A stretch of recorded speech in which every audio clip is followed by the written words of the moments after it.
solidarity with the Occupy protests happening across the globe, there are approximately 2,500 protests and occupations going on today worldwide against the austerity measures imposed upon the people as a result of the banking crisis. We should not accept the cuts as either necessary or inevitable, and it is time to say we have had enough and we have refused to pay for the banking crisis. Our politicians are not adequately representing us right now. They should be our advocates, and they should not be rolling over to the whims of the badly managed banks who continue to pay themselves billions in bonuses with the taxpayers' money used to bail them out. Yeah, too right. The big five banks received a combined subsidy last year of £46 billion. Our austerity cuts are £83 billion. Those austerity cuts could have been halved if it wasn't just for the subsidy to the big five banks who continued to pay themselves billions in bonuses while we lost our jobs.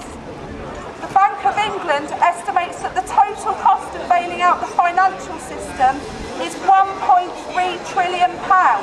That is 10 times the NHS budget. We should be asking questions like, why are we as a country in so much debt, and who on earth do we owe it to? The answer is that the current economic system is completely reliant on an ever-increasing spiral of debt that is completely unsustainable, and all of it is owed to a privileged few who own the banking cartel.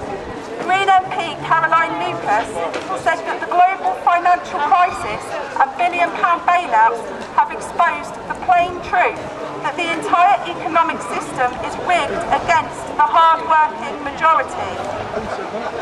The economic crisis is affecting us all, with the many paying for the privileged few.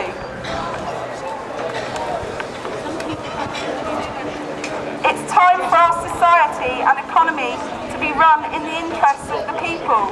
We need to demand that our politicians at local level and our MP start to stand up for us, to properly represent our views and to be advocates as they are meant to be.